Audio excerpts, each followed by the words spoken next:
On December 23rd, we've got the biggest game in club football, as Real Madrid take on Barcelona in El Clásico. It'll be the first time the sides have met since the Spanish Super Cup at the start of the season, and since then Barcelona have been flying high at the top of La Liga, while Real Madrid have struggled in comparison. So ahead of the clash, let's go back 10 years to 2007, when once again they met on December 23rd, and look at who started for both sides and where they are now. Starting with the home team Barcelona, in goal was Victor Valdés.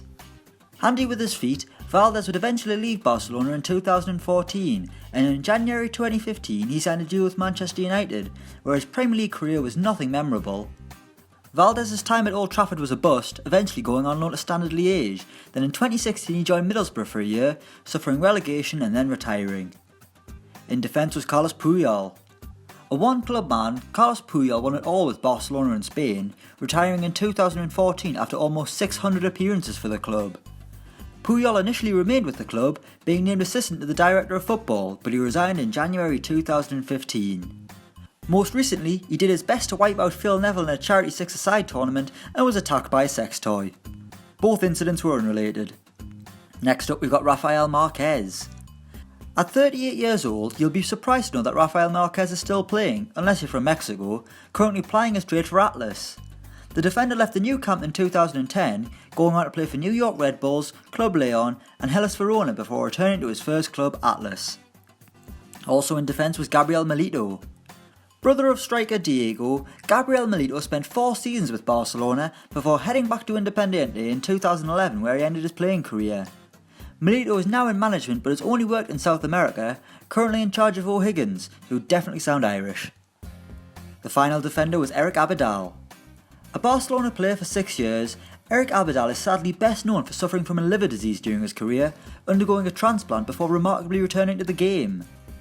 The Frenchman joined Monaco in July 2013, then a year later signed for Olympiacos, but will retire just after a few months in Greece due to personal reasons, and has since been doing some work as a pundit.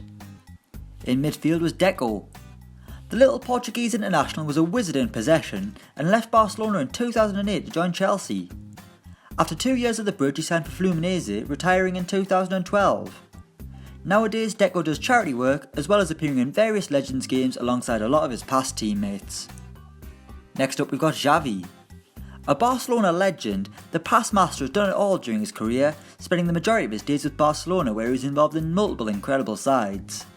In 2015 he finally left the new camp, joining Al Sadd where he will end his career in 2018, having also picked up silverware in Qatar. Also in midfield was Andres Iniesta. Xavi's partner in crime in the middle of the park, the pair combined brilliantly for both club and country. The younger Iniesta is still with Barcelona, having recently signed a contract for life. Next up we've got Yaya Touré.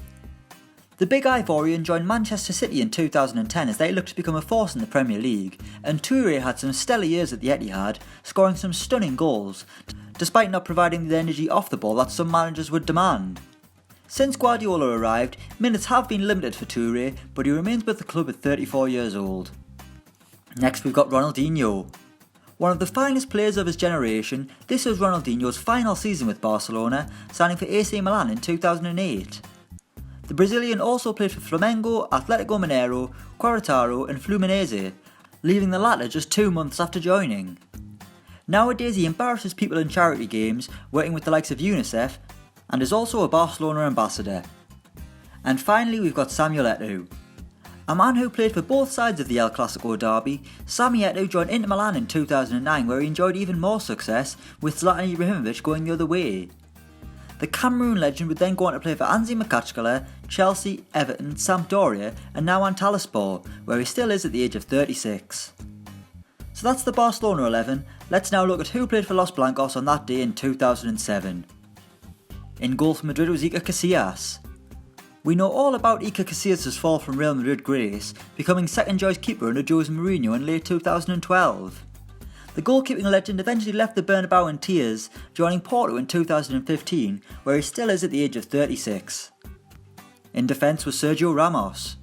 Now the Real Madrid captain, Sergio Ramos was just a kid at 21 years old during this El Clásico, donning awful long hair and no hair on his chin. 10 years on, Ramos is a ruthless centre-half recognised as one of the best in the world, but he has recently become the most sent-off player in La Liga history. Centre-back was Fabio Cannavaro. A World Cup winner with Italy, Fabio Cannavaro is one of just 3 defenders to have won the Ballon d'Or. The diminutive defender retired in 2011 has since moved into management, working in Qatar, Saudi Arabia and now China, taking charge of Guangzhou Evergrande for the second time in his career. He was alongside Pepe. One of the easiest defenders to hate, Pepe became famous for his shithousery, spending a decade with Real Madrid before finally leaving this summer, and the Portuguese centre-back is now playing for Besiktas in Turkey, earning ridiculous money. Left-back was Gabriel Heinze. The Argentinian defender joined Madrid from Man United, playing for 2 of the biggest clubs in the world, and after his time with Real, Heinze would play for Marseille, Roma, and then return to his first club, Newell's Old Boys, where he would end his career. Heinze is now in the management game, calling the shots at Vélez Sarsfield in the Argentinian top flight. In midfield was Mahamadou Diarra. The Malian midfielder was the defensive cover brought in to allow the Galacticos to flourish, making his job incredibly important. In 2011 he joined Monaco for 6 months, but left after they suffered relegation. His next club would be Fulham in February 2012, where he would have 2 back-to-back spells, with the second ending in the summer of 2014 with relegation. Most recently, Diarra was training with Championship side Brentford last season, but did not sign a contract. Next up we've got Wesley Sneijder. A player who probably should have been named the best player on the planet at some point during his career, particularly during his Inter Milan days, Sneijder would join the Italian side in 2009 from Madrid and would go on to spend 4 years in Turkey with Galatasaray. He's still going at the tender age of 33, playing for Nice alongside Mario Balotelli. Also in midfield was Julio Baptista. The Beast scored the only goal of the game 10 years ago, bagging the winner in the 36th minute. Now aged 36, Baptista is still a free agent, linked with a move to Bolton earlier in the year, but following his days with Madrid, the Brazilian would play for Arsenal on loan, Roma, Malaga, Cruzeiro and then Orlando City. Next up we've got Robinho.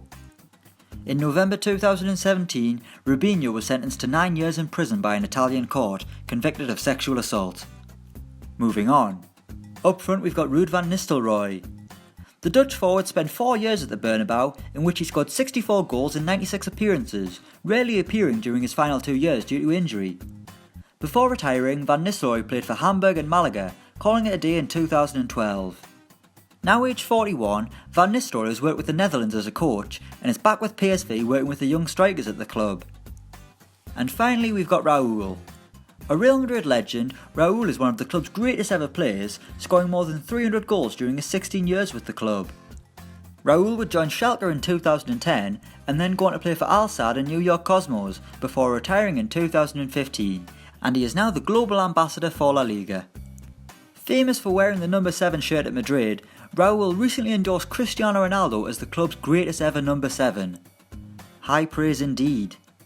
So that's where the Real Madrid and Barcelona players from El Clásico 10 years ago are now. Let us know your predictions for Saturday's game in the comments below. Thanks for watching and don't forget to like, share and subscribe.